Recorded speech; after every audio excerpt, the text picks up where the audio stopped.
Hi friends, serials ಅಂತೆ ಚಾನಲ್ಗೆ ನಿಮ್ಮೆಲ್ಲರಿಗೂ ಸ್ವಾಗತ. ಇವತ್ತಿನ ಆಸಿಡ್ ಸೀರಿಯಲ್ ಏನಾಗುತ್ತೆ ಅಂತ ನೋಡೋಣ ಬನ್ನಿ. ದೇವಸ್ಥಾನದ ಒಳಗೆ ಪೂಜೆ ಮಾಡಿಸಲು ಎಲ್ಲರೂ ಬರ್ತಾರೆ. ಆಗ ರೋಹಿಣಿಗೆ ಪುರೋಹಿತರು ನಿಮ್ಮ ತಂದೆ ಹೆಸರು, ರಾಶಿ, ನಕ್ಷತ್ರ ಹೇಳಮ್ಮ ಅಂತ ಹೇಳ್ತಾರೆ.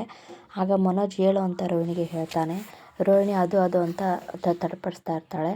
ಆಗ ರಂಗನಾಥ್, ಯಾಕೆ ತಾಯಿ ತಂದೆ ಹೆಸರು ಹೇಳೋ ಅಂದರೆ ಮುಖ ನೋಡ್ತಾ ಇದೆಯಾ ಅಂತ ಅಂತಾನೆ. ಶಾಂತಿ, ಸಾಹುಕಾರ ಸಿದ್ಧನ ಹೆಸರು ಏನು ಅಂತ ಹೇಳಮ್ಮ ಅಂತ ಹೇಳ್ತಾಳೆ.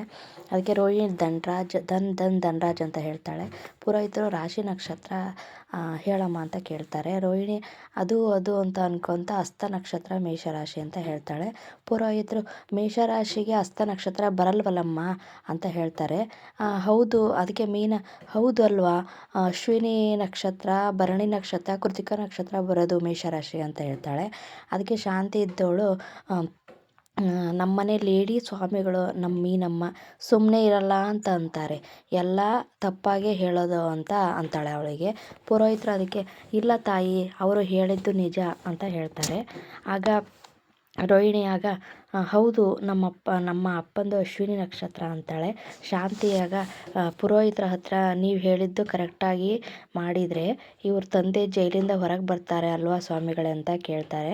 ಅದಕ್ಕೆ ಪುರೋಹಿತರು, ನನ್ನ ಭವಿಷ್ಯ ಎಂದೂ ಸುಳ್ಳು ಆಗಿಲ್ಲ ಅಮ್ಮ, ಈ ಕರೆಕ್ಟಾಗಿ ವ್ರತವನ್ನು ಮಾಡಿದ್ರೆ ಬಂದೇ ಬರ್ತಾರೆ, ನನ್ನ ವ್ರತ ಎಲ್ಲ ಕರೆಕ್ಟಾಗಿ ಮಾಡಬೇಕು ಅಂತ ಹೇಳ್ತಾನೆ. ಆಗ ರೋಹಿಣಿ ಮನಸ್ಸಲ್ಲಿ ಅನ್ಕೊತಾಳೆ, ಇವತ್ತು ಸುಳ್ಳು ಆಗುತ್ತೆ ಅರ್ಚಕ್ರೆ, ಜೈಲಲ್ಲಿ ಇದ್ದರೆ ಹೊರಗೆ ಬರ್ಬೋದು, ಆದರೆ ಸತ್ತ ಸಮಾಧಿ ಆಗಿರೋರನ್ನ ಹೇಗೆ ಬರ್ತಾರೆ ಅನ್ಕೊತಾಳೆ. ಆಗ ಪುರೋಹಿತರು, ಮತ್ತು 48 ದಿನಗಳವರೆಗೆ ಈ ಕಂಕಣ ನಿಮ್ಮ ಸೊಸೆಯ ಕೈಯಲ್ಲೇ ಇರಬೇಕು ಅಂತ ಹೇಳ್ಬಿಟ್ಟು ಕಂಕಣ ಕಟ್ಟಿನ ಅಂತ ಹೇಳಿ ಕೊಡ್ತಾರೆ. ಖಂಡಿತ ಇರುತ್ತೆ ಸ್ವಾಮಿಗಳೇ ಅಂತ ಹೇಳ್ತಾರೆ. ಆಮೇಲೆ ಅಲ್ಲಿಗೆ ದೇವಸ್ಥಾನದ ಸೀನು ಮುಗಿಯುತ್ತೆ. ಆಮೇಲೆ ಇಲ್ಲಿ ರೋಹಿಣಿ ಬ್ಯೂಟಿ ಪಾರ್ಲರ್ಗೆ ಬಂದಿರ್ತಾಳೆ. ಬ್ಯೂಟಿ ಪಾರ್ಲರ್ಗೆ ಬಂದು ಫ್ರೆಂಡ್ ಜೊತೆ ತೊಂದರೆ ಆಗ್ತಾ ಇರೋದ್ರ ಬಗ್ಗೆ ಎಲ್ಲ ಹೇಳ್ಕೊತಾಳೆ. ಅವಳ ಫ್ರೆಂಡು ಪೂಜಾ ಹತ್ರ ಹೇಳ್ಕೊತಾಳೆ, ಇಷ್ಟೆಲ್ಲ ತೊಂದರೆ ಆಗುತ್ತೆ ಅಂತ ಅಂದ್ಕೊಂಡಿಲ್ಲ ಕಣೆ ಅಂತ ಹೇಳ್ಬಿಟ್ಟು ಹೇಳ್ಕೊತಾಳೆ ರೋಹಿಣಿ. ಆಗ ಪೂಜಾ, ಅಲ್ಲ ಕಣೆ, ಮೊದಲನೇ ಮದುವೆ ಮುರಿದು ಬಿದ್ದಾಗಲೇ ದೇವರನ್ನ ನಂಬೋದು, ಕೈ ಮುಗಿಯೋದು ಬಿಟ್ಬಿಟ್ಟಿದೀಯಾ, ಆದರೆ ಇವಾಗ ಪೂಜೆ ಪುನಸ್ಕಾರ ವ್ರತ ಅಯ್ಯಪ್ಪ ಅಂತ ಹೇಳ್ತಾಳೆ. ರೋಹಿಣಿ ಆಗ ಕೈಯಲ್ಲಿ ಕರ್ಪೂರ ಹಚ್ಚಿಸ್ತಾರೆ, ಉರುಳು ಸೇವೆ ಮಾಡಿಸ್ತಾರೆ ಅಂತ ಹೇಳ್ಕೊತಾಳೆ. ಆಮೇಲೆ ಚಾಪೆ ಮೇಲೆ ಮಲಗಿಸ್ತಾರೆ ಅಂತೆಲ್ಲ ಹೇಳ್ಕೊತಾಳೆ. ಅಪ್ಪ ಯಾವ ದೇವರು ಹೇಳ್ತಾನೆ ಕಣೆ ಈ ಥರ ಎಲ್ಲ ಮಾಡಬೇಕು ಅಂತ ಹೇಳ್ಬಿಟ್ಟು ಅಂತ ಹೇಳ್ಕೊತಾಳೆ. ಆಗ ಪೂಜಾ, ನನಗೆ ಈಗ ಅರ್ಥ ಆಗ್ತಾಯಿದೆ ಕಣೆ ಅಂತ ಪೂಜೆ ಹೇಳ್ಕೊತಾಳೆ. ಆಗ ಅರ್ಥ ಆಗ್ತಾಯಿದೆ ಕಣೆ, ಈ ಸೂರ್ಯ ಯಾಕೆ ಹಿಂಗೆ ಆಡ್ತಾನೆ, ಬಿಹೇವ್ ಮಾಡ್ತಾನೆ ಅಂತ ಹೇಳ್ಬಿಟ್ಟು. ತಾಯಿ ಗುಣ ತಾನೇ, ತಾಯಿ ಗುಣ, ಅದೇ ರಕ್ತ ಯಾವಾಗ ಹೇಗೆ ಇರ್ತಾರೆ ಅಂತ ಹೇಳೋಕ್ಕಾಗಲ್ಲ, ಹೆತ್ತ ತಾಯಿಗೂ ಗೊತ್ತಿಲ್ಲ, ಹಾಗೆ ತಾಯಿ ಹೇಗಿರ್ತಾಳೆ ಅಂತ ಮನೆಯವ್ರಿಗೂ ಗೊತ್ತಾಗ್ತಾ ಇಲ್ಲ ಅಂತೆಲ್ಲ ಹೇಳ್ತಾಳೆ. ಪೂಜೆ ತಿಂಡಿ ಆರ್ಡ್ರ್ ಮಾಡ್ತಾಳೆ. ತಿಂಡಿ ಬರುತ್ತೆ. ಆವಾಗ ರೋಹಿಣಿ, ಏನೇ ತಿಂಡಿ ಆರ್ಡ್ರ್ ಮಾಡಿದ್ದೇನೆ ಅಂತ ಕೇಳ್ತಾಳೆ. ಹೌದು, ನೀವು ಬೆಳಗ್ಗೆನೇ ಬಾ ಅಂತ ಕರೆದಿದೆಯಾ, ನನಗೆ ತುಂಬ ಇಲ್ಲಿ ನಿನ್ನ ಹತ್ರ ಮಾತಾಡಿಸ್ಕೊಂಡು ಹಿಂಗೆಲ್ಲ ಮಾಡಿ ಆಫೀಸಿಗೆ ಹೋಗೋದಕ್ಕೆ ನನಗೆ ಲೇಟ್ ಆಗುತ್ತೆ, ಅದಕ್ಕೋಸ್ಕರ ಹೊಟ್ಟೆ ಹಸಿವನ್ನು ತಡೆಯೋಕ್ಕಾಗಲ್ಲ, ಅದಕ್ಕೋಸ್ಕರ ಆರ್ಡ್ರ್ ಮಾಡಿದ್ದೀನಿ, ಮತ್ತೆ ಅಂತ ಹೇಳ್ತಾಳೆ. ನಾ ತಿಂದ್ಬಿಡ್ತೀನಿ ಅಂತ ಹೇಳ್ಬಿಟ್ಟು ಹೊಟ್ಟೆ ಹಸಿವಾಗ್ತಿದೆ ಅಂತಂದು ಹೇಳ್ತಾಳೆ. ಆವಾಗ ರೋಹಿಣಿ, ಏನು ಆರ್ಡ್ರ್ ಮಾಡಿದೆ ಕಣೆ ಅಂತ ಹೇಳ್ತಾಳೆ. ಅವಳು ಅದಕ್ಕೆ, ಪೂಜಾ ಚೋಲೆ ಮಸಾಲೆ ಆರ್ಡ್ರ್ ಮಾಡಿದ್ದೀನಿ ಕಣೆ ಅಂತ ಹೇಳ್ತಾಳೆ. ಗಮ್ ಅಂತಿದೆ ಅಂತ ಹೇಳ್ತಾಳೆ ಪೂಜಾ. ಆವಾಗ ನನಗೊಂದು ಸ್ವಲ್ಪ ಕೊಡಿ ಅಂತ ಕೇಳ್ತಾಳೆ. ತುಂಬ ಟೇಸ್ಟಿಯಾಗಿದೆ ಅಂತ ಅಂದಾಗ ನನಗೂ ಸ್ವಲ್ಪ ಕೊಡೆ ಅಂತ ಕೇಳ್ತಾಳೆ. ರೋಹಿಣಿ ಅದಕ್ಕೆ, ನನಗೆ ಈ ವ್ರತ ಮಾಡೋಕೆ ಹಚ್ಚಿದಾಳಿಂದ ಪೇಷಂಟಿಗೆ ಕೊಡೋ ಥರ ಊಟ ಕೊಡ್ತಾರೆ ಕಣೆ ಅಂತ ಹೇಳ್ತಾಳೆ.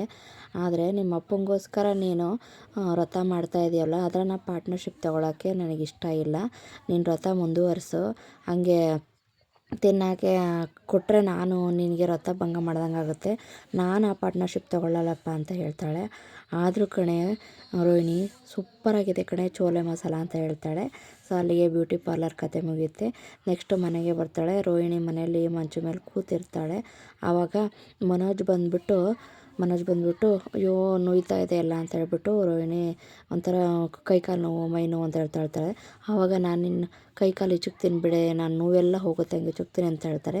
ರೋಹಿಣಿ ಅದು ಮನೋಜ್, ಸುಮ್ಮನೆ ಇರಮ್ಮ, ನಾನೆಲ್ಲ ಮಾಡ್ತೀನಿ ಅಂತ ಹೇಳ್ತಾನೆ. ಎಲ್ಲ ಹೆಚ್ಚಿಗ್ತೀನಿ. ಅಷ್ಟೊತ್ತಿಗೆ ನೀವು ಇನ್ನೂ ಏನೇನೋ ಇದೆ ವ್ರತ ಅಂತ ಹೇಳ್ತೀರಾ, ಅದನ್ನೆಲ್ಲ ಮಾಡಿಸಿ ಅಂತ ಹೇಳ್ತೀರಾ, ಸುಮ್ಮನೆ ಇರಿ, ನನ್ನ ಕಷ್ಟ ಏನು, ನೀವೆಲ್ಲ ಸ್ವಾರ್ಥಿಗಳು, ನಾನು ಕಷ್ಟಪಟ್ಟರೂ ಪರವಾಗಿಲ್ಲ, ನೀವು ಚೆನ್ನಾಗಿ ದುಡ್ಡು ಬರಬೇಕು ಅಂತ ಹೆಂಗೆ ಮಾಡ್ತೀರಾ ಅಂತ ಹೇಳ್ತಾರೆ. ಶಾಂತಿ ಕೇಳಿಸ್ಕೊಂಡು ಕೈಕಾಲು ಮೈ ಉತ್ತೇನೆ ಅಂದದ್ದ ಒಳಗೆ ಬಂದು ಏನೋ ಮಾಡ್ತಾ ಇದೆಯಾ ಅಂತ ಹೇಳಿ ಇದು ಮಾಡ್ತಾಳೆ.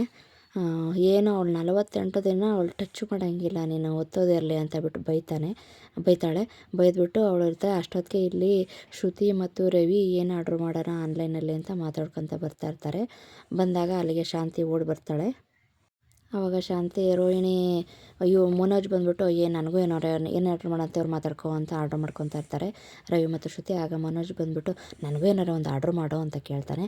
ಅಷ್ಟೊತ್ತಿಗೆ ಶಾಂತಿ ಓಡಿ ಬಂದು ಸೈಡಾಗೋ ಇಲ್ಲೇ ಅಂತ ಹೇಳ್ಬಿಟ್ಟು ಮನೋಜ್ಗೆ ಅಮ್ಮ ಶ್ರುತಿ ಸ್ವಲ್ಪ ದಿನ ಆರ್ಡ್ರ್ ಮಾಡೋದು ಒಂದು ಸ್ವಲ್ಪ ಕ್ಯಾನ್ಸಲ್ ಮಾಡ್ರಮ್ಮ, ಮನೆಯಲ್ಲಿ ಒಬ್ಬರು ಹಸ್ಕೊಂಡಿರ್ತಾರೆ, ಅವ್ರು ಬಿಟ್ಬಿಟ್ಟು ನೀವು ಆರ್ಡ್ರ್ ಮಾಡ್ಕೊತಿಂದರೆ ಅವ್ರಿಗೆ ಬೇಜಾರಾಗಲ್ವಾ, ವ್ರತ ಮುಗಿಯೋವರೆಗೂ ಸ್ವಲ್ಪ ಆನ್ಲೈನ್ ಆರ್ಡ್ರ್ ಬಿಡ್ರಮ್ಮ, ಮನೇಲಿ ಏನಾರು ಮಾಡ್ಕೊತೀನಣ್ಣ ಅಂತ ಹೇಳ್ತಾಳೆ.